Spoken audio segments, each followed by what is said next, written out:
नमस्कार दोस्तों, आइए सुनते हैं आज की कहानी प्यार में सेंध। मैं चाहती संकेत सीधे मेरे पास आए, अपनी देरी से आने की सफाई दें, मुझे मनाएं, रूठने मनाने का सिलसिला बढ़े। पर माँ जी का उन पर अत्यधिक लाड़ दुलार बरसाना मेरे गुस्से और चिड़चिड़ाहट की आग में घी का काम करता। सेल्समैन के डार्क पिंक कलर की साड़ी खोलते ही मेरी बाँछें खिल गई थी। यह मेरा और चारू का फेवरेट कलर था। इतनी देर से साड़ियाँ उलटते पलटते हम उकता से गए थे। आर्यन जी तो कब से मोबाइल पर व्यस्त हो गए थे। मैंने उम्मीद से चारू की ओर देखा, लेकिन उसकी प्रतिक्रिया ने न केवल मुझे हैरान किया वरन थोड़ी तकलीफ भी पहुंचाई। नहीं भाभी, आर्यन को ऐसे गॉडी कलर पसंद नहीं है। ये लेवेंडर कलर कैसा रहेगा? क्यों आर्यन, देखो ये कैसी लग रही है। चारू ने बड़ी उत्सुकता से साड़ी का पल्लू खुद पर लपेटते हुए आर्यन की प्रतिक्रिया जाननी चाहिए।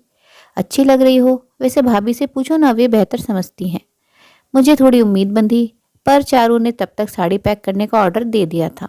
मैंने किसी तरह खुद को सहज किया। बाहर आते ही चाट के ठेले पर नजर पड़ते ही मैं फिर सब कुछ बिसरा बैठी। मैं और चारू जब भी बाजार आते थे, इस ठेले पर चाट खाए बिना नहीं लौटते थे। मैंने चारू को उधर खींचना चाहा तो वह एकदम बिदक गई। आज नहीं भाभी, आर्यन साथ है।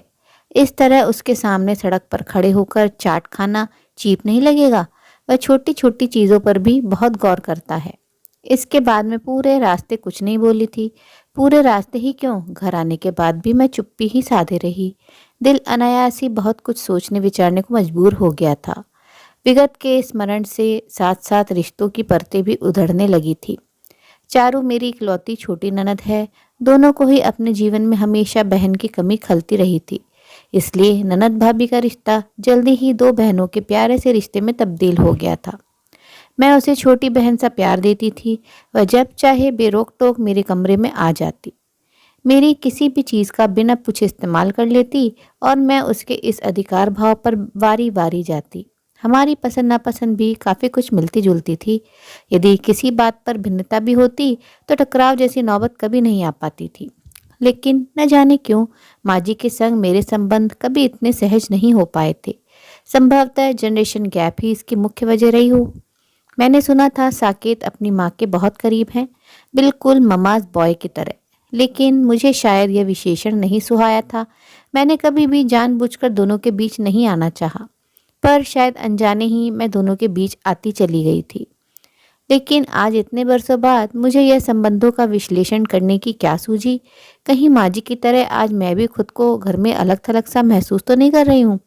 क्या मैं भी माँ जी और साकेत के रिश्तों के बीच ऐसी ही एक दीवार बन गई हूँ, जैसा आर्यन जी को चारों ओर अपने रिश्ते के बीच महसूस कर रही हूँ? नहीं नहीं, मैंने ऐसा कुछ गलत नहीं किया। मैं तो जो कुछ भी कह या कर रही थी वह साकेत के भले के लिए ही कर रही थी। अपना पत्नी धर्म निभा रही थी। तो फिर चारू क्या गलत कर रही है? वह भी तो अपने मंगेतर की पसंद नापसंद का ख्याल ही तो रख रही है। तो इसमें गुनाह क्या कर रही है? मैंने कब कहा चारू कुछ गुनाह कर रही है? तो फिर तुम इतना हर्ट क्यों महसूस कर रही हो? मेरे अंदर की औरत मुझसे खुलकर तर्क वितर्क करने पर आमदा हो गई थी और मैं उसका सामना करने में खुद को बेहद असहाय महसूस कर रही थी। उसने मुझे कटघरे में खड़ा कर बार बार एक ही प्रश्न पर विचार करने पर मजबूर कर दिया था। नए रिश्ते बनाने की चाह में हम जाने अनजाने पुराने रिश्तों में सेंध क्यों लगाए जाते हैं? कितने अरमानों से माँ जी मुझे इस घर में बहू बनाकर लाई थी। इकलौते बेटे की इकलौती बहू के लिए उन्होंने कपड़ों, गहनों और दूसरी सुख सुविधाओं का अंबार लगा दिया था। चारू तब हॉस्टल में रहकर पढ़ाई कर रही थी। भाई की शादी में मेहमान की तरह आई और लौट गई थी। अकेला घर मुझे काटने को दौड़ता था। साकेत ने शादी के दौरान काफ़ी छुट्टियां ले ली थी, तो अब उसकी भरपाई में लग गए थे। उनकी लंबी अनुपस्थिति में मैं बोर हो जाती थी। माँ जी मेरे लिए घर में सम्मान की वस्तु थी, मन बहलाव की नहीं। मैं उनसे कुछ भी शेयर नहीं कर पाती थी। अंदर की घुटन ने मुझे थोड़ा चिड़चिड़ा बना दिया था। ऐसे में जब साकेत देर रात गए घर लौटते तो माँ जी का उन पर अत्यधिक लाड़ दुलार बरसाना मेरे गुस्से और चिड़चिड़ाहट की आग में घी का काम करता। मैं चाहती साकेत सीधे मेरे पास आए, अपने देरी से आने की सफाई दें, मुझे मनाएं, पर माँ जी तो उनके इंतज़ार में गलियारे में ही चहलकदमी कर रही होती थी। साकेत के आते ही उन्होंने गर्मा गर्म खाना खिलाने के लिए वे रसोई की ओर दौड़ पड़ती। साकेत मुझे बहलाएं, प्यार जताएं, तब तक उनकी पुकार आरंभ हो जाती। बेटा, पहले गरम गरम खाना खा ले, भूख लग रही होगी। बहू को भी ले आ, देख तेरी पसंद की सब्जी बनाई है मैंने। और तब मजबूरन मुझे हमारा रूठने बनाने का सिलसिला वहीं समाप्त कर साकेत के साथ खाने की टेबल पर पहुंचना पड़ता। गरिष्ठ भोजन पर साकेत तो एक तृप्ति भरी डकार लेकर जम्हाई लेते बेडरूम में लौट जाते। मैं टेबल समेट कर कमरे में पहुंचती तो वे खर्राटे ले रहे होते थे। अंदर की भड़ास बाहर न निकल पाने के कारण घुटन के बवंडर के रूप में एकत्रित होती जा रही थी। कभी तो लगता एकदम विस्फोट ही ना हो जाए। माँ जी के दिल में मेरे लिए कोई द्वेष नहीं था। वे मुझे बेटी के समान प्यार करती थी, पर शायद युवावस्था से ओढ़े वैधव्य ने उन्हें पति पत्नी के संबंधों को समझने की अनुभवी दृष्टि और समझ देने में कंजूसी कर दी थी। उनकी इस अनुभवहीनता से मुझे पहले खिसियाट और फिर खींच उत्पन्न होने लगी। गरिष्ठ भोजन और शारीरिक श्रम के अभाव में साकेत की तोंद निकलने लगी थी। एक शाम मुझे रसोई में सब्जियां स्टीम करते देख माँ जी पूछ बैठी, ये उबली सब्जियां कौन खाएगा बहू तुम? हम तीनों खाएंगे माँ जी, आप देख ही रही हैं साकेत का कैसे पेट निकल रहा है।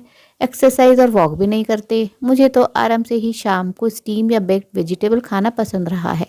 इससे पेट सही रहता है और नींद भी अच्छी आती है। आपकी सेहत के लिए भी अच्छी रहेगी। माँ जी के हाव भाव बता रहे थे कि उन्हें मेरा सुझाव हजम नहीं हो रहा, पर वे शांत रहीं। शायद उन्हें साकेत से अपने पक्ष में किसी सकारात्मक प्रतिक्रिया की अपेक्षा थी, पर डाइनिंग टेबल पर साकेत को भी मेरे तर्कों से सहमत होते देख वे जरा मायूस हो गई थी। शाम के खाने की जिम्मेदारी मैंने ओढ़ी तो मुझे अपने कंधे मजबूत और हौसले बुलंद होते लगे। माँ जी के हर काम में मुझे अब नुस्ख नजर आने लगा था। मैंने शनै शनै घर की साज सज्जा बदली, खाने के तौर तरीके बदले, साकेत का ड्रेसिंग स्टाइल बदला। मेरा रवैया भाप माँ जी ने धीरे धीरे खुद ही गृहस्थी से कन्नी काटना आरंभ कर दिया था। ऐसे ही समय चारू भी अपनी पढ़ाई पूरी कर घर लौट आई थी। घर के बदले रंग ढंग का उसने स्वागत ही किया था। फिर मुझसे बड़ी बहन सा प्यार दुलार पाकर वह पूरी तरह मेरी ही टीम की सदस्य हो गई थी। माँ जी को अलग थलग पड़ा देख साकेत को जरूर कभी कभी बुरा लगता था। वे कभी माँ जी को टीवी देखने के बहाने लॉबी में सबके साथ खींच लाते, तो कभी पिज़्ज़ा चाइनीज़ खिलाने साथ बैठा लेते। पर सबको असहज पाकर माँ जी खुद ही थोड़ी देर बाद उठकर या तो अपने कमरे में चली जाती या रसोई में जाकर दलिया बनाने लग जाती।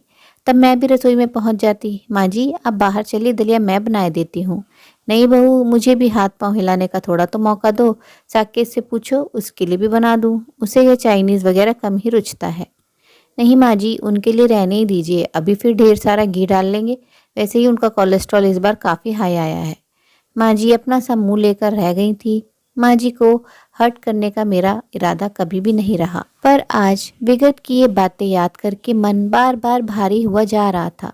बाहर किसी के आने की आहट हुई तो मैंने खुद को संभाला। चारू और आर्यन जी थे।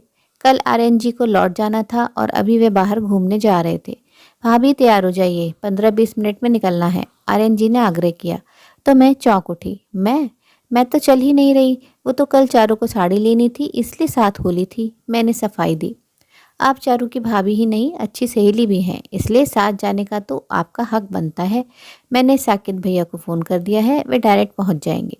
मैंने माँ जी को भी ले जाना चाहता था, पर पता चला उनकी कोई बहन उनसे मिलने आ रही है। हाँ, उषा मौसी आने वाली हैं, मैंने पुष्टि की। ठीक है, उनके लिए पैक करवा कर ले आएंगे।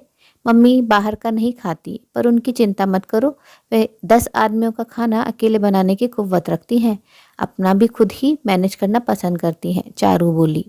मैं लौटकर उनके लिए कुछ गर्म बना दूंगी। मैंने सभी को आश्वस्त किया और फटाफट तैयार हो गई। आर्यन जी को ड्रेस भी दिलवानी थी, इसलिए हम पहले रेमंड शोरूम पर पहुंच गए।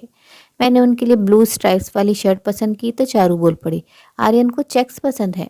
अरे नहीं भाभी, यही ठीक है। चारू तुम भी ना। अरे यार, कभी कभी अपनों की पसंद का पहनने में भी मज़ा आता है। मैंने तब तक चेक्स वाली शर्ट्स निकलवा दी, पर आर्यन जी की आत्मीयता और बड़े दिल ने मुझे अंदर तक छू लिया था।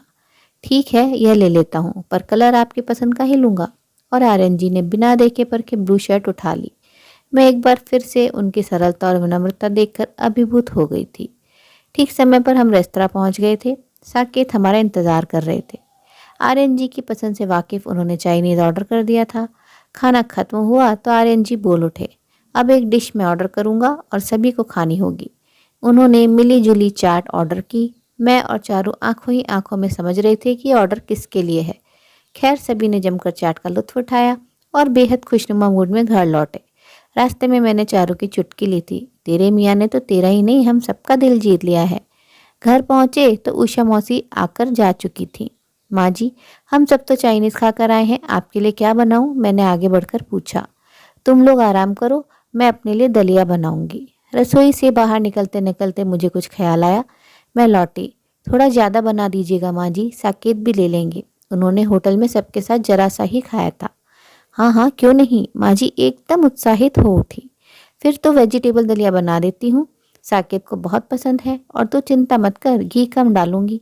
वे फुर्ती से सब्जियां निकालने लगी। लाइए मैं काट देती हूँ। अरे तू जा, फ्रेश हो, यह तो पूरा मैं ही बनाऊंगी। माँ जी तेज तेज हाथ चलाते सब्जियां काटने लगी थी। मैं कटती सब्जियों के साथ जुड़ते रिश्तों को महसूस कर परितृप्त हुई जा रही थी। उम्मीद है दोस्तों कहानी आपको ज़रूर पसंद आई होगी। कहानी अच्छी लगी हो तो अपनी राय कमेंट बॉक्स में ज़रूर साझा करें और अपने मित्रों प्रियजनों के साथ भी शेयर ज़रूर करें। दोस्तों आपसे अनुरोध है, अगर आप चैनल पर नए हैं तो ऐसी ही नई नई जीवन से जुड़ी कहानियाँ सुनते रहने के लिए चैनल को सब्सक्राइब जरूर करें। कहानी अंत तक सुनने के लिए आप सभी का दिल से बहुत बहुत शुक्रिया। तो फिर मिलते हैं अगली कहानी में। तब तक के लिए आप लोग अपना ध्यान रखिए, खुश रहिए, ऐसे ही कहानियाँ सुनते रहिए।